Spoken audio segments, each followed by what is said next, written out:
Olá, sejam bem-vindos a esse canal. E eu resolvi gravar esse vídeo porque eu acho que eu não mereço passar raiva sozinha.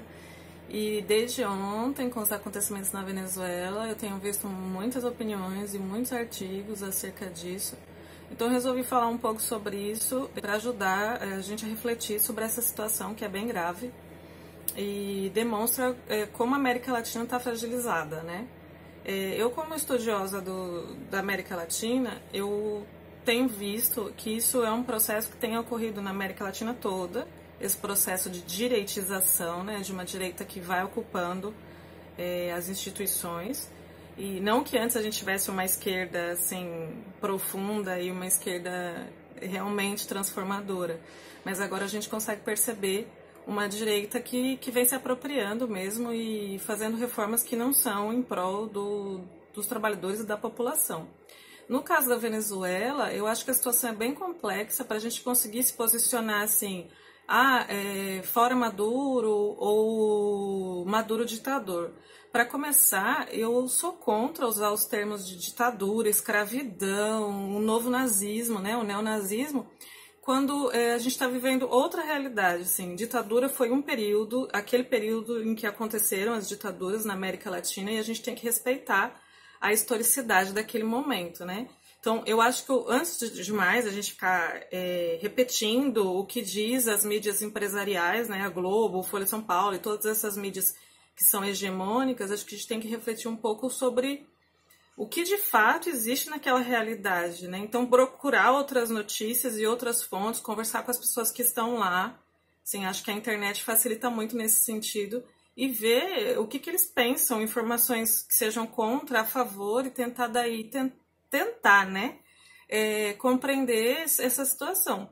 Então, pelo que eu tenho visto, e ontem também vi umas entrevistas que ocorreram depois das manifestações, tanto a direita quanto a esquerda estão nas ruas. Os países todos estão a favor da autodeclaração de um novo presidente que é fomentado pelos Estados Unidos.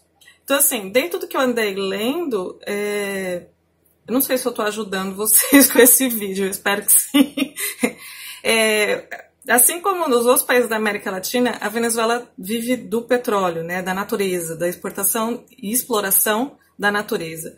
Então, quando o petróleo e os bens naturais, né, em toda a América Latina, no Equador acontece a mesma coisa, e mesmo no Brasil, eles tiveram uma baixa de preço, e isso levou esses países a ter uma crise. O que acontece é que eles são muito dependentes da exploração desses recursos. A gente não tem uma economia industrializada, né? A gente depende muito da exploração da natureza, de vender café, soja e recursos, e menos de uma indústria que nós somos países dependentes e colonizados. Então, acho que a gente tem que partir daí para tentar entender a situação. Maduro, durante todo esse tempo que ele teve lá, né, no poder, assim como no Brasil e assim como no Equador, tiveram um governo assim, de um longo tempo no poder, eles não fizeram reformas importantes e estruturais. Então, a Venezuela fica dependente do petróleo e falta uma série de coisas que é importada e que eles não têm como produzir. Então, isso falta medicamento, falta coisas básicas para a população que são coisas que são trazidas de outros países, e esses países começam a boicotar esse governo porque ele não segue as mesmas regras do capitalismo, né, desse país. No caso, por exemplo, os Estados Unidos têm um embargo na Venezuela desde 2013. Então, desde 2013 que eles não vendem mais nada para a Venezuela. A gente sabe que os Estados Unidos é um país altamente industrializado, tem muitas coisas de alto valor agregado que a gente também precisa. Então, começa a ter esses cortes, esses boicotes por parte dos governos que não concordam com a forma que esse governo está atuando. E, por outro lado, assim, a gente também tem que pensar que todo governo que pretende, né, favorecer a maioria da população, ele acaba sendo boicotado. Isso é um processo dominante e é a forma como o capitalismo se impõe. Sem tirar conclusões precipitadas, né, a gente não pode assumir estou de um lado, estou do outro. A gente tem que entender que a população que está sofrendo com isso precisa ter alguma melhoria. Então, acho que não dá para defender o Maduro, mesmo qualquer pessoa de esquerda um pouco assim sensível às questões vai entender isso. E também não dá para apoiar os Estados Unidos intervindo na economia alheia, que a gente sabe que os Estados Unidos é imperialista, a gente sabe das guerras que o Trump fomenta, né? Uma pessoa que enjaula crianças não pode ser uma pessoa que eu confio e um país que tem aí um histórico de guerras e de imperialismo bastante forte em relação a vários países, né? Não é só a Venezuela. E além disso, assim, a gente tem que considerar, acho que esse vídeo vai ficar um pouco longo, mas a gente tem que considerar também a corrupção. Então, assim, a Venezuela tem os militares, né? O Maduro tem os militares do seu lado e os militares vivem numa ostentação muito grande, assim, em relação à maioria da população. Então, não dá para a população passar fome e os militares ganhando salários altíssimos, né? Oriundo de recursos naturais. Então, veja como a situação é complexa, né? E se a gente começar a relativizar e tentar comparar, por exemplo, nós vamos ter uma reforma da Previdência no Brasil. Vão mexer no salário dos militares? Será que o Bolsonaro quer ter os militares contra ele? Os militares ganham salários altíssimos. Acho que se todo mundo vai pagar, se sacrificar para que o Brasil melhore, acho que todo mundo tem que se sacrificar. Não são só as pessoas que ganham um salário mínimo ou ganham auxílio doença ou a pensão por morte, que é o que o Bolsonaro pretende mexer, que são as pessoas que ganham menos.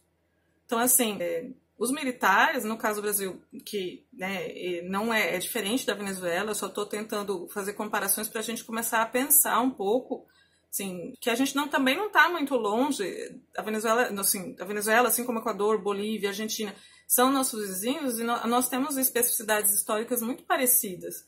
Então, a gente tem que começar a olhar para esse povo como irmão mesmo.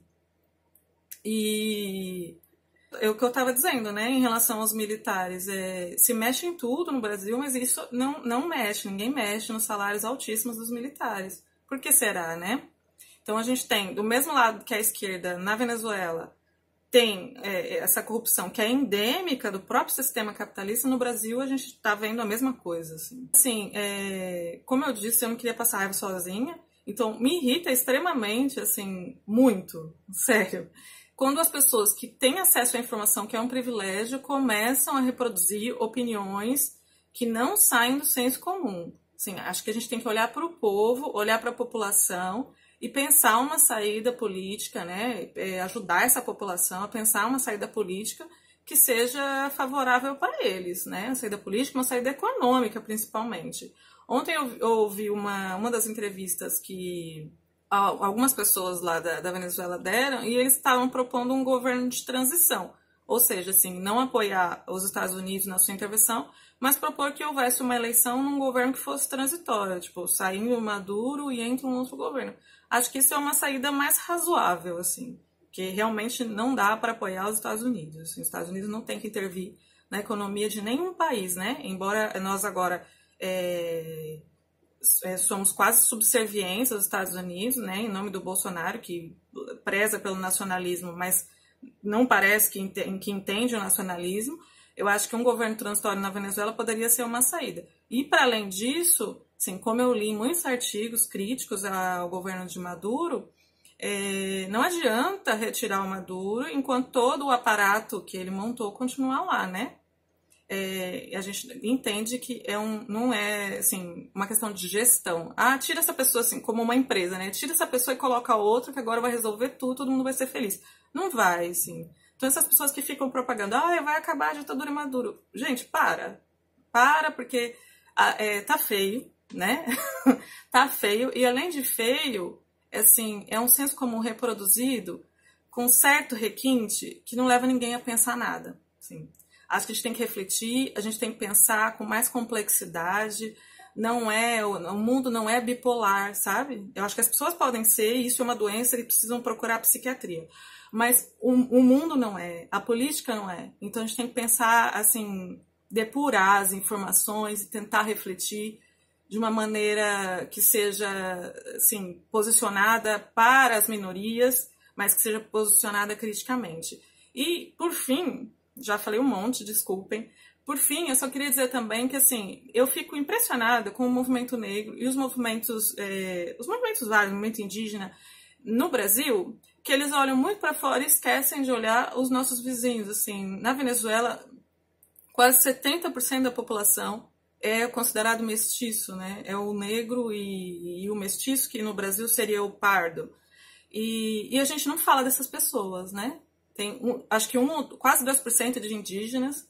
Então, assim, uma parcela de população que é nossa, que é do nosso povo, e a gente não olha para essas pessoas.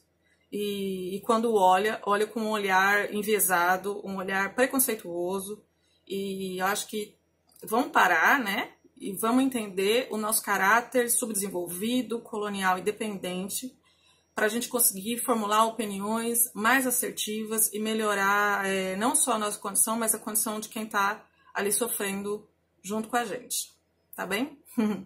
Desculpa, acho que eu desabafei e pronto. E vou gravando assim, deem as opiniões de vocês, deixo também, indico textos para a gente ler e tentar pensar junto saídas que sejam melhores para todos nós. Até mais!